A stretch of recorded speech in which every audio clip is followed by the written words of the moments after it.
All right, now in case anybody's wondering how many hours we put on last year. Now the first year I did about 150. This year I decided to use the 986 a lot more for the mowing. Excuse me, made it a little better on some of the hills. You felt a lot safer. This here in 2018, we put 112 on this tractor, just this one. So I can check the hours. I'm not sure on the 986. We'll have to check that when we get there. So 112 hours. So it's not bad. It's not a lot, and it's not. I don't know. But we're gonna do a service on it regardless. The fluids are good. The oil's still right at the full mark. This hasn't used any oil yet that I noticed. I haven't added any to this engine, so it seems pretty good. Haven't had to add much hydraulic oil either. There's no leaks on this tractor to speak of just yet. Knock on wood. And that was one of the things I noticed about it when I went to look at it, was I did not see oil leaking in the usual places. There's a little bit of fuel maybe that oozes around this filter base, but so far I've been pretty happy with this. So let's see. Oh, I didn't check the hydraulic oil quick here. I should wipe it off, but it's okay. We're all right there. As long as there's oil in it, it's getting changed anyway. Okay, so I'll take you guys along here on the first startup of 2019.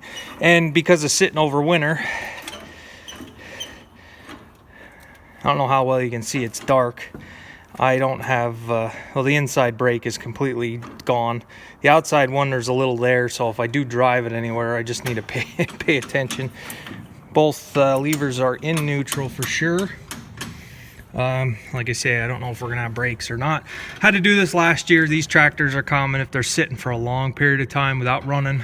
You will have problems in the brakes with the O-rings, and you have to bleed them. It's just a case of bleeding them, so that's minor. I did it last year. I bleeded them in the spring, and I had brakes all year. So just sitting. No animals to tend to in the winter, and it's a spring, summer, and fall piece of equipment. Okay. All right, we got our lights. See what it does.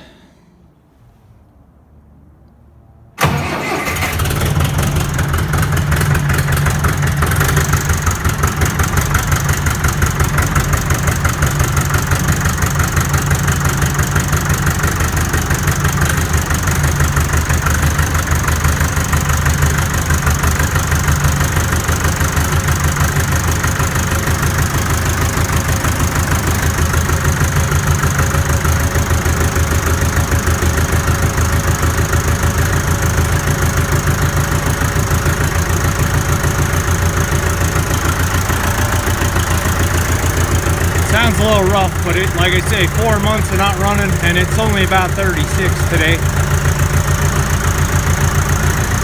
I'm gonna have to leave the building pretty soon here.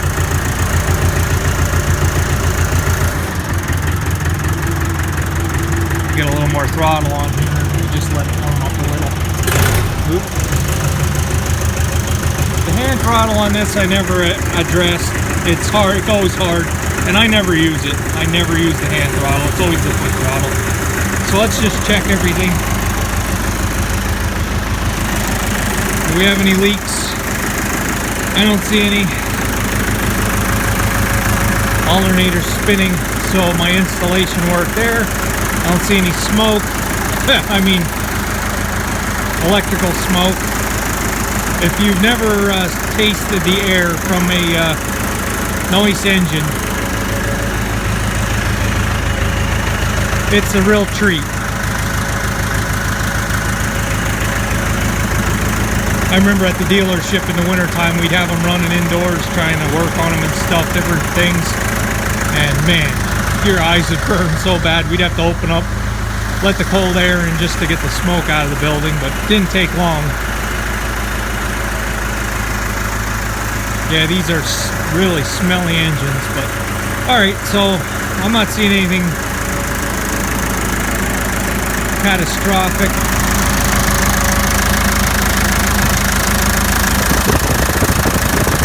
Looks like I might have a little bit of a fuel leak there on the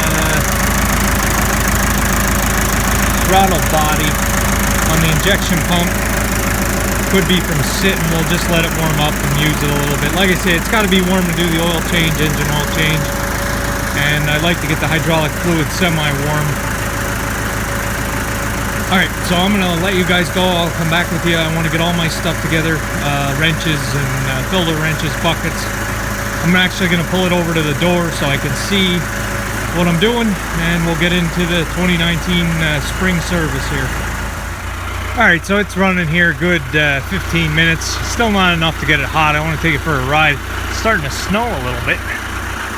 Anyway, I parked it here on a nice clean spot on the floor where there's no oil drops, just to check it out.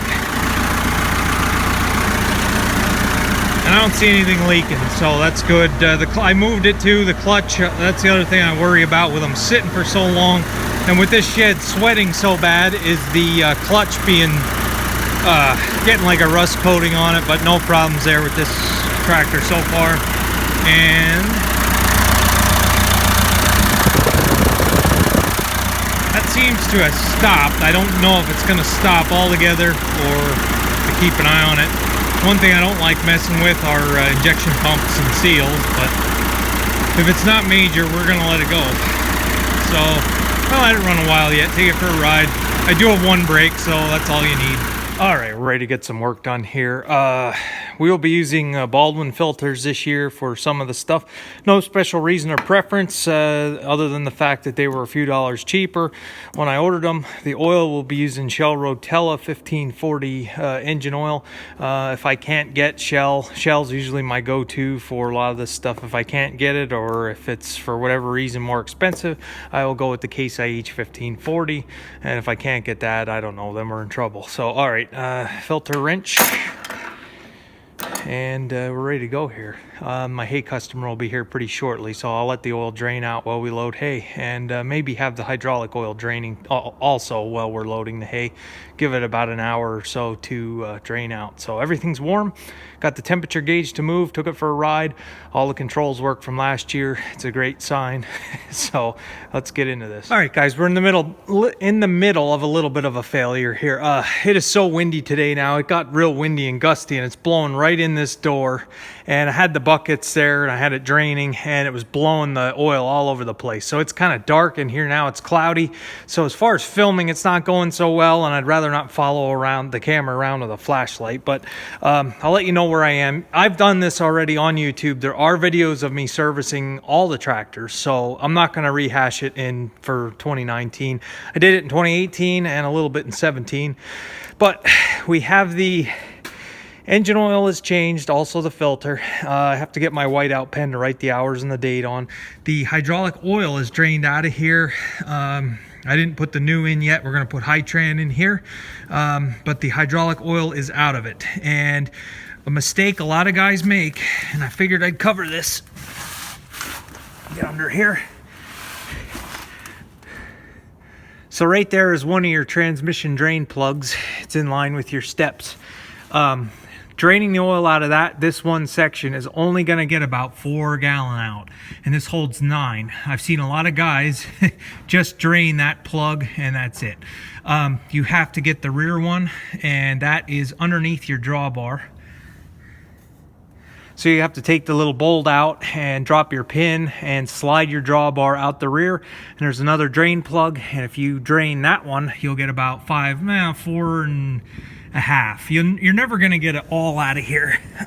Right now, if this holds about 9 gallon, I'd say from what I have in the buckets, I probably have about 8.5. So there's still a half gallon that's going to be in all the hydraulic systems, especially when I go to do the loader with loader valve and hoses, and you're never going to get it all. But I'm glad I am changing it just for that fact, because while the front plug did look like it had pipe sealing on it recently, the rear one was under a whole bunch of dirt. So if they did service it at Hearn Lehman and change the hydraulic oil when I bought it, the rear plug, I doubt, I mean, they could have, but I doubt they pulled that rear plug. The oil, it is windy outside today. The oil, it's the old filter. I have the new filter in. It isn't Hytran. I know that by the smell and the color, and I just don't know. It's dirty, so I'm glad I'm doing this. I'm glad I decided to do this instead of run it another year. A little while ago, I made the comment that there's only 112 hours on. A lot of guys might ask, or a lot of guys might run it longer between service intervals. I guess you could do that, but I'm in the habit and going to stay in the habit of doing it every year, every spring. It doesn't matter how many hours. If there's 40 hours on it, I'm going to change it anyway. It's just how I am. I had a guy tell me one time, oil is cheap. Oil is cheaper than an engine. So that's just the philosophy. If you want to run longer, I know these new oils, some of the new oils out there say you can run longer, but it is what it is. Come spring, whatever I use the tractor, however many hours or however few hours, it's going to get changed. So, all right, I'm at the point now I can put the Hytran in, and I guess I'm just going to have to just keep doing updates like this. Like I say, I've done this already. Once the Hytran is in it, I'm going to start it up and then let it run, check for leaks, check all the fluids, and if we're good, then we're going to change these fuel filters. So I'll come back. All right, guys, it's about 1 o'clock. I'm not making the progress I was hoping to today, but I guess that's how it goes. Fuel filters changed. Hytran is in it. I just bled the brakes. I got brakes. I'm just checking to make sure the charging system is charging. And what else? I lubricated the shifting linkages under there. So I guess all that's left for this tractor is going to be flush the cooling system, and I might wait for a warmer day. It's just a little bit cold to be messing with a, excuse me, putting colder water in and flushing, and I don't know. It just seems like you do that on a warmer day. I don't know. Probably could do it today, but I'm just going to let it go. We'll have time over the summer, hopefully. I want to drain the block and get everything out of it and get it flush. So this is just about done. I'm just going to button it up now, park it back into space, and we've got 1 out of the 5 off the list that should be ready for spring. Knock on wood. So let's see, it's like I say, it's 1 o'clock. I think I'll start on the loader. I'll try to get the engine oil changed on the 395 and see where we get. So I'll just keep you updated. All right, now I'm done with it. Oh, just to let you know what I've been up to for the last hour. I finally gave up, and I'm not too big to call for help or ask for help. I called my old service manager at the dealership I used to work at and needed some advice. I did check this again. It was not charging. Sometimes it would, sometimes it wouldn't. Just all kinds of trouble. New battery because of it not charging last year. New alternator. The other one was making noise. I think it worked, but like I say, the bearings were bad. Anyway, what I found, I just told him, I said, can you give me some pointers on totally bypassing the wiring and start fresh? So what we basically came up with, I'll tell you what I just did in the last hour. You'll see this new white wire added there. Yeah, I know it's not in the wire harness, but it is what it is. Anyway, you got these 3 wires on a Lucas style alternator. The 2 bottom are hot. The top one gets hot with the key.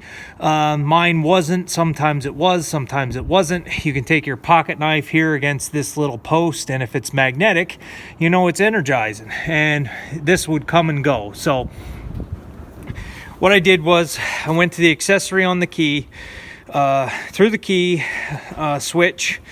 We got 12 volts. We ran it through a fuse. I just put an inline fuse in under here, working in that rat's nest, and through here.